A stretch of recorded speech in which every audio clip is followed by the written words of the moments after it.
Good morning children. आज की worksheet number 12 रासायनिक अभिक्रियाएं एवं समीकरण। तो रासायनिक अभिक्रिया क्या होती है? ऐसे परिवर्तन जिनमें नए गुणों वाले पदार्थों का निर्माण होता है, हम उन्हें क्या कहते हैं? रासायनिक अभिक्रिया कहते हैं। ऐसे पदार्थ जो किसी रासायनिक अभिक्रिया में हिस्सा लेते हैं या भाग लेते हैं, उन्हें हम कहते हैं अभिकारक। और ऐसे पदार्थ जिनका निर्माण रासायनिक अभिक्रिया के बाद होता है, उन्हें हम कहते हैं उत्पाद।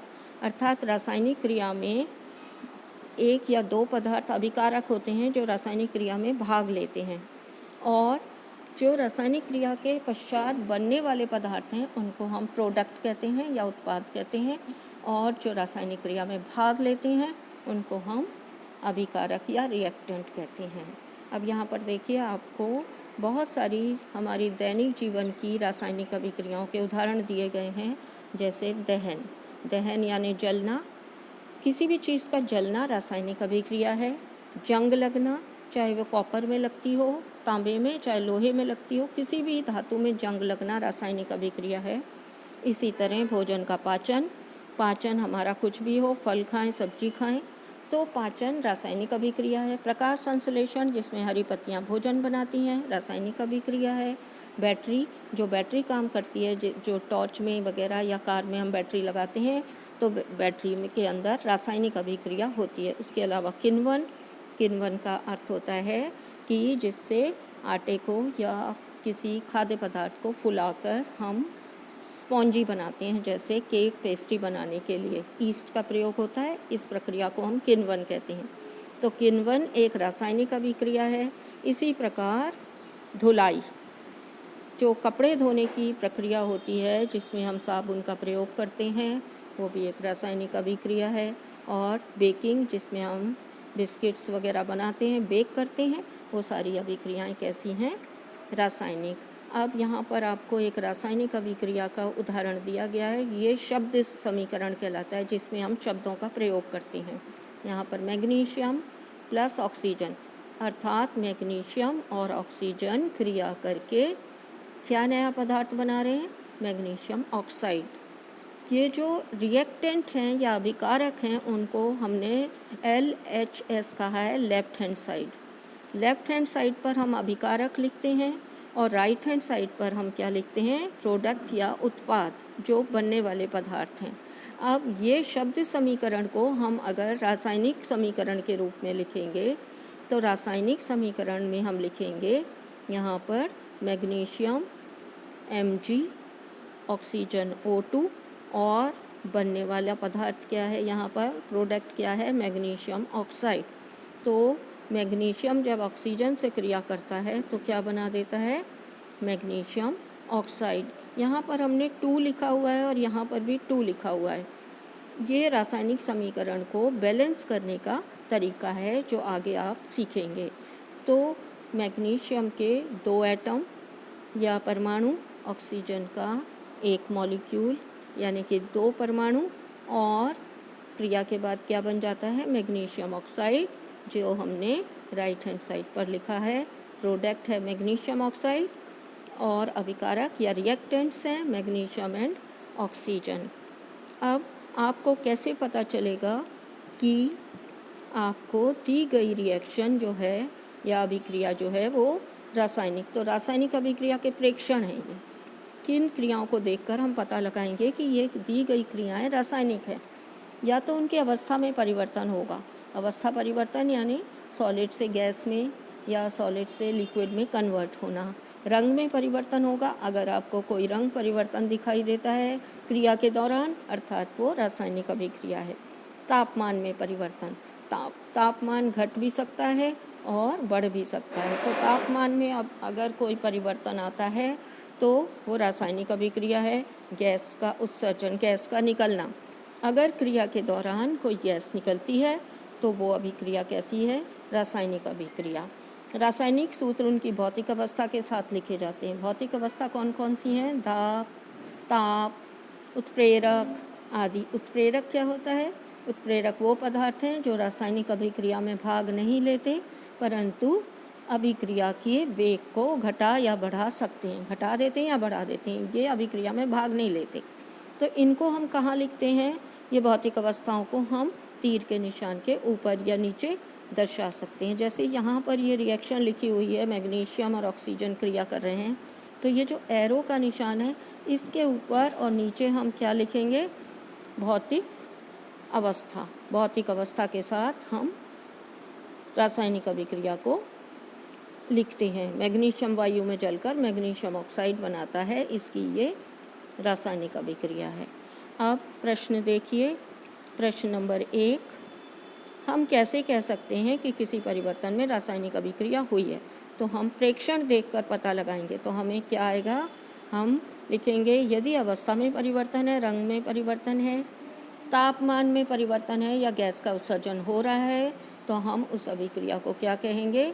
कि रासायनिक अभिक्रिया है। प्रश्न नंबर 2, निम्नलिखित क्रियाओं में से रासायनिक परिवर्तनों को छांटकर लिखिए। जो आपने रासायनिक और भौतिक परिवर्तन पढ़े हैं आपको छांटना है। प्रकाश संश्लेषण, ये रासायनिक अभिक्रिया है। पानी का उबलना, क्योंकि पानी उबल कर भाप बनता है और भाप को ठंडा करने से दोबारा पानी बन जाता है, तो ये भौतिक परिवर्तन है। जो पानी का उबलना है ये भौतिक है, जबकि कागज को फाड़ना, किसी भी चीज़ को काटना या फाड़ना भौतिक होता है, ये भी भौतिक परिवर्तन है। पानी का उबलना भौतिक, कागज को फाड़ना भौतिक, और प्रकाश संश्लेषण क्या है? ये आपका रासायनिक। इसके अलावा दूध से दही बनना, दूध से दही बनने में दही बिल्कुल नया पदार्थ बन जाता है, ये कैसा परिवर्तन है? रासायनिक।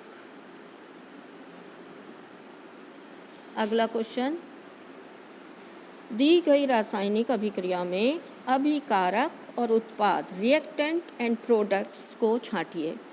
तो रिएक्टेंट्स हमें पता है क्रिया करने वाले पदार्थ, और प्रोडक्ट क्रिया के बाद या उपरांत बनने वाले पदार्थों को हम प्रोडक्ट कहते हैं। तो यहाँ पर देखिए एरो से पहले लिखी हुई चीज़ें, ये एरो है कैल्शियम कार्बोनेट।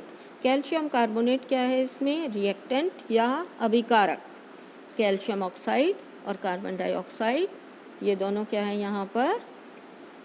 उत्पाद या प्रोडक्ट। यहाँ पर देखिए ख में, ख पर मीथेन और ऑक्सीजन, ये दोनों क्रिया करके एरो के बाद देखिए क्या बन रहा है? कार्बन डाइऑक्साइड और जल। तो जब मीथेन और ऑक्सीजन जो हैं क्रिया करके कार्बन डाइऑक्साइड और जल बनाते हैं, इस अभिक्रिया में मीथेन और ऑक्सीजन जो हैं वो रिएक्टेंट हैं, रिएक्शन कर रहे हैं, अभिकारक हैं, ये दोनों अभिकारक हैं, और कार्बन डाइऑक्साइड और जल ये प्रोडक्ट या उत्पाद है। क्वेश्चन नंबर 4, रासायनिक अभिक्रिया जिसमें गैस उत्सर्जित होती है, ऐसी रासायनिक अभिक्रिया जिसमें गैस उत्सर्जित होती है। तो ऐसी रासायनिक अभिक्रिया अभी आपने ऊपर पढ़ी थी, ऊपर देखिए यहाँ पर आपने जो रासायनिक क्रिया पढ़ी है वो गैस उत्पन्न करती है। यहाँ पर है कैल्शियम ऑक्साइड का गर्म होना, ये वाली रिएक्शन कैल्शियम ऑक्साइड, इसको आपको रिएक्शन के फॉर्म में लिखना है। जब हम कैल्शियम कार्बोनेट को गर्म करते हैं या कैल्शियम ऑक्साइड को पानी में घोलते हैं, तो कैल्शियम कार्बोनेट को आप गर्म करेंगे तो कैल्शियम कार्बोनेट का फॉर्मूला क्या है? यहाँ पर मैं आपको लिख के बता देती हूँ, CaCO3। जब आप इसको गर्म करते हैं तो ये टूट जाता है और टूटकर दो नए पदार्थ बनाता है, कैल्शियम ऑक्साइड और प्लस कार्बन डाइऑक्साइड। यहाँ पर लिख रही हूँ मैं CO2। तो ये CO2 और CaO, ये CO2 एक गैस है, तो गैस का उत्सर्जन होने में आप ये रिएक्शन लिख सकते हैं, कैल्शियम कार्बोनेट को गर्म करने पर कैल्शियम ऑक्साइड बनता है और कार्बन डाइऑक्साइड गैस निकलती है।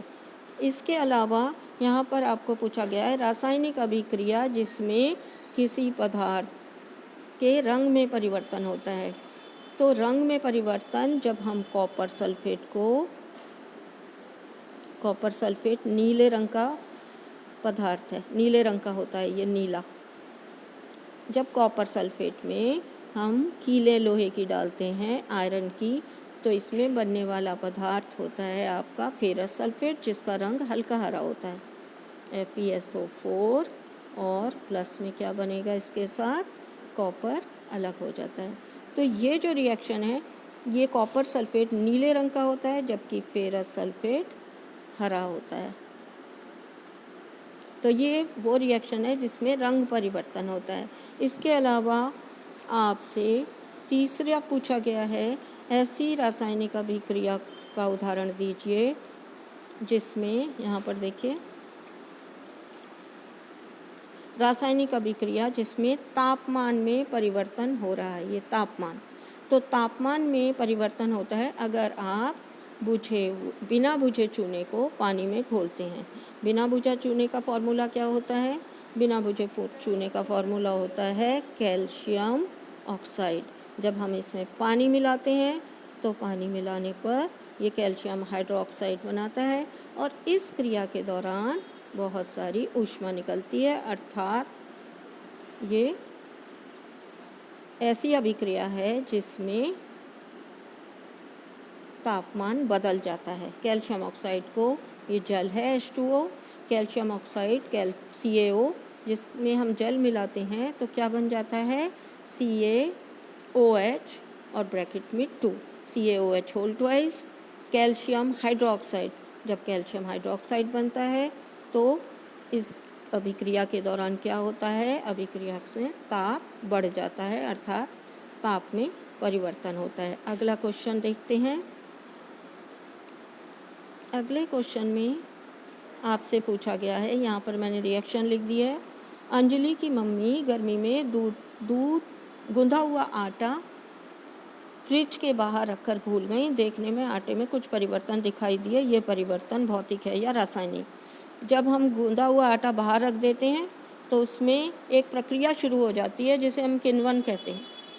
तो ये अभिक्रिया जो है ये रासायनिक है। इसमें बहुत सारी, अगर आप गूंधे हुए आटे को गर्मी में फ्रिज के बाहर रखेंगे तो क्या होगा, सुबह आपको उसमें छोटे छोटे छोटे छोटे छेद दिखाई देंगे, आटा फूला हुआ दिखाई देगा और उसमें से छेद में से एक गैस बाहर निकलती है।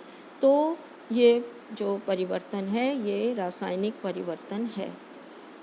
अगर आपको कुछ समझ में ना आया हो तो कमेंट बॉक्स में लिखकर पूछ सकते हैं।